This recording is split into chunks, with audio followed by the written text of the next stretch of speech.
दोस्तों आज की इस वीडियो में आपका स्वागत है। आज का वीडियो आप सभी के लिए बहुत ही खास होने वाला है, क्योंकि आज की इस वीडियो में आपको बीए फर्स्ट ईयर के फर्स्ट सेमेस्टर में आपका जो सब्जेक्ट है इकोनॉमिक यानी कि अर्थशास्त्र, उसके अंदर एग्जाम में कौन कौन से क्वेश्चन आने वाले हैं, इस वीडियो के अंदर मैं आपको एग्जाम में आने वाले क्वेश्चन के बारे में बताऊंगा। सो आप इस वीडियो को ध्यान से देखिएगा ताकि एग्जाम में आने वाले क्वेश्चन के बारे में आपको पता चल सके। और जो भी स्टूडेंट बीए फर्स्ट ईयर के अंदर है, जिनका फर्स्ट सेमेस्टर के एग्जाम चल रहा है या फिर फर्स्ट सेमेस्टर के एग्जाम होने वाला है, वो लोग कमेंट करके जरूर बताएं कि नेक्स्ट क्वेश्चन पेपर उनको किस सब्जेक्ट के ऊपर चाहिए, ताकि आपके कमेंट के अनुसार मैं आपको क्वेश्चन पेपर दे सकूं। तो ये बिना किसी देरी के हम लोग शुरू करते हैं और इकोनॉमिक के अंदर एग्जाम में जो भी क्वेश्चन आने वाले हैं उन आने वाले क्वेश्चन के बारे में जानते हैं। तो यहाँ पे सबसे पहले हम लोग लघु उत्तरीय प्रश्नों के बारे में जानेंगे। तो लघु उत्तरीय प्रश्नों में पहले प्रश्न की बात की जाए तो यहाँ पे आपका पहला प्रश्न दिया हुआ है, अवसर लागत के महत्व बताइए। पहला क्वेश्चन कह रहा है जो अवसर लागत है, यहाँ पे आपको अवसर लागत के महत्व बताना है।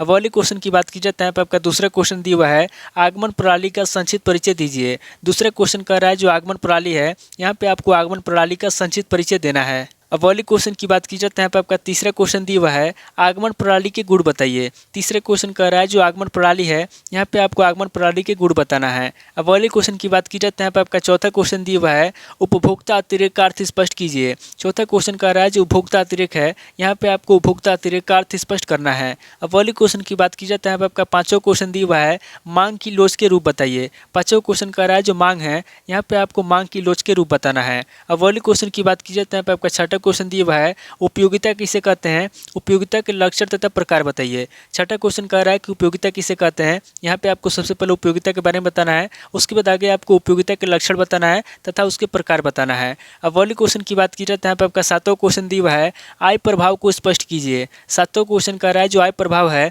यहाँ पे आपको आय प्रभाव को स्पष्ट करना है। अब वाली क्वेश्चन की बात की जाए तो यहाँ पे आपका आठवां क्वेश्चन दिया हुआ है, प्रतिस्थापन प्रभाव को स्पष्ट कीजिए। आठवां क्वेश्चन कह रहा है जो प्रतिस्थापन प्रभाव है, यहाँ पे आपको प्रतिस्थापन प्रभाव को स्पष्ट करना है। अब अगले क्वेश्चन की बात की जाए तो यहाँ पे आपका नवा क्वेश्चन दिया हुआ है, तटस्थता वक्र से आप क्या समझते हैं। नवा क्वेश्चन कह रहा है जो तटस्थता वक्र है, यहाँ पे आपको तटस्थता वक्र के बारे में बताना है। अब अगले क्वेश्चन की बात की जाए तो यहाँ पे आपका 10वां क्वेश्चन दिया हुआ है, परिवर्तनशील अनुपातों का नियम क्या है। 10वां क्वेश्चन कह रहा है जो परिवर्तनशील अनुपात है, यहाँ पे आपको बताना है कि परिवर्तनशील अनुपातों का नियम क्या है। अब अगले क्वेश्चन की बात की जाए तो यहाँ पे आपका 11वां क्वेश्चन दिया हुआ है, वृद्धि प्रतिफल नियम को समझाइए। 11वां क्वेश्चन कह रहा है जो वृद्धि प्रतिफल नियम है, यहाँ पे आपको वृद्धि प्रतिफल नियम को समझाना है। अब अगले क्वेश्चन की बात की जाए तो यहाँ पे आपका 12वां क्वेश्चन दिया हुआ है, समुत्पाद वक्र का अर्थ परिभाषा बताइए। 12वां क्वेश्चन कह रहा है जो समुत्पाद वक्र है, यहाँ पे आपको समुत्पाद वक्र का अर्थ बताना है और उसकी परिभाषा बताना है। अब अगले क्वेश्चन की बात की जाए तो यहाँ पे आपका 13वां क्वेश्चन दिया हुआ है, औसत लागत से आप क्या समझते हैं। 13वां क्वेश्चन कह रहा है जो औसत लागत है, यहाँ पे आपको बताना है कि औसत लागत से आप क्या समझते हैं।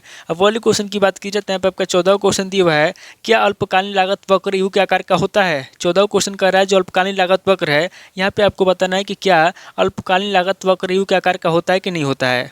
अब अगले क्वेश्चन की बात की जाए तो यहाँ पे आपका 15वां क्वेश्चन दिया हुआ है, पूर्व प्रतियोगिता का अर्थ एवं परिभाषा बताइए। 15वां क्वेश्चन कह रहा है जो पूर्व प्रतियोगिता है, यहाँ पे आपको पूर्व प्रतियोगिता का अर्थ बताना है और पूर्व प्रतियोगिता का परिभाषा बताना है। अब अगले क्वेश्चन की बात की जाए तो यहाँ पे आपका 16वां क्वेश्चन दिया हुआ है, संतुलन कीमत से क्या आशय है। 16वां क्वेश्चन कह रहा है जो संतुलन कीमत है, यहाँ पे आपको संतुलन कीमत के बारे में बताना है। अब अगले क्वेश्चन की बात की जाए तो यहाँ पे आपका 17वां क्वेश्चन दिया हुआ है, विशुद्ध एकाधिकार किसे कहते हैं। 17वां क्वेश्चन कह रहा है जो विशुद्ध एकाधिकार है, यहाँ पे आपको बताना है कि विशुद्ध एकाधिकार किसे कहते हैं। अब अगले क्वेश्चन की बात की जाए तो यहाँ पे आपका 18वां क्वेश्चन दिया हुआ है, एकाधिकार के वर्गीकरण का वर्णन कीजिए। 18वां क्वेश्चन कह रहा है जो एकाधिकार है, यहाँ पे आपको एकाधिकार के वर्गीकरण का वर्णन करना है। अब अगले क्वेश्चन की बात की जाए तो यहाँ पे आपका 19वां क्वेश्चन दिया हुआ है, पूर्व प्रतियोगिता व एकाधिकार में अंतर बताइए। 19वां क्वेश्चन कह रहा है जो पूर्व प्रतियोगिता है और जो एकाधिकार है, इन दोनों में क्या अंतर है, यहाँ पे आपको पूर्व प्रतियोगिता एकाधिकार में अंतर बताना है। अब अगले क्वेश्चन की बात की जाए तो यहाँ पे आपका 20वां क्वेश्चन दिया हुआ है, बाजार कीमत तथा सामान्य कीमत में अंतर बताइए। 20वां क्वेश्चन कह रहा है जो बाजार कीमत है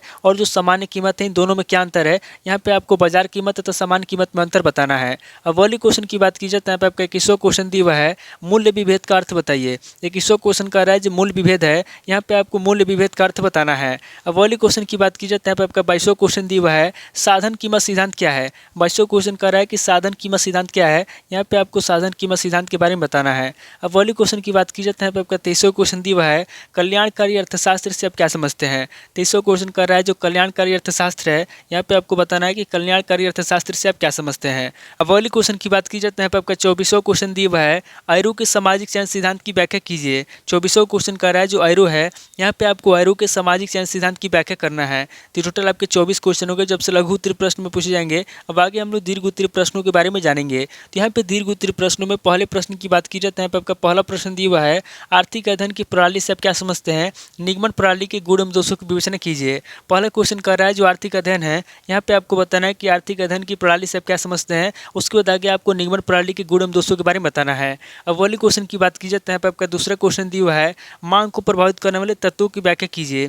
दूसरा क्वेश्चन कह रहा है जो मांग है, यहाँ पे आपको मांग को प्रभावित करने वाले तत्वों की व्याख्या करना है। अब वाले क्वेश्चन की बात की जाए तो यहाँ पे आपका तीसरा क्वेश्चन दिया हुआ है, मार्शल व हिक्स के उपयोगिता विश्लेषण की विवेचना कीजिए। तीसरा क्वेश्चन कह रहा है जो मार्शल व हिक्स है, यहाँ पे आपको मार्शल व हिक्स के उपयोगिता विश्लेषण के बारे में बताना है।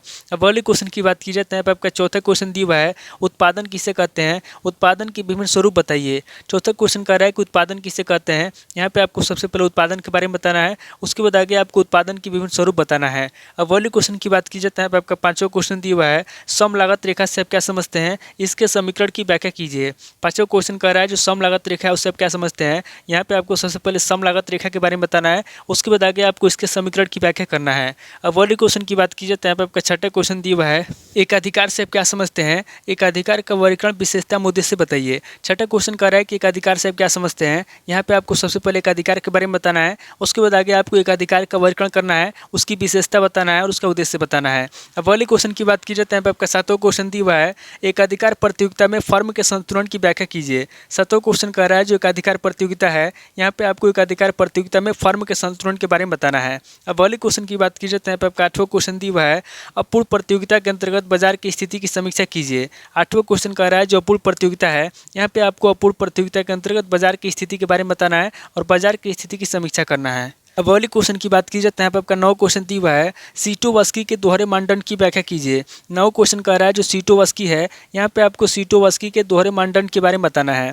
अब अगले क्वेश्चन की बात की जाए तो यहाँ पे आपका 10वां क्वेश्चन दिया हुआ है, पेरेटो के सामाजिक अनुकूलतम सिद्धांत की आलोचनात्मक परीक्षण कीजिए। 10वां क्वेश्चन कह रहा है जो पेरेटो है, यहाँ पे आपको पेरेटो के सामाजिक अनुकूलतम सिद्धांत के बारे में बताना है और उसकी आलोचनात्मक परीक्षण करना है। तो टोटल आपके 10 क्वेश्चन हो गए, जब से दीर्घ उत्तरीय प्रश्न में पूछे जाएंगे। इस वीडियो के अंदर मैंने आपको लघु उत्तरीय प्रश्न और दीर्घ उत्तरीय प्रश्न दोनों तरह के प्रश्नों के बारे में बता दिया। सो आप इन दोनों तरह के प्रश्नों को नोट कर लीजिए और किसी किताब से सीरीज से मिलाकर के याद कर लीजिए। तो दोस्तों आज इस वीडियो को मैं पे स्किप करता हूँ, मिलता है आपसे नेक्स्ट वीडियो में। अगर आपको वीडियो अच्छा लगा तो वीडियो को लाइक कीजिए, शेयर कीजिए और कमेंट करके बताइए कि आपको नेक्स्ट वीडियो किस टॉपिक के ऊपर चाहिए।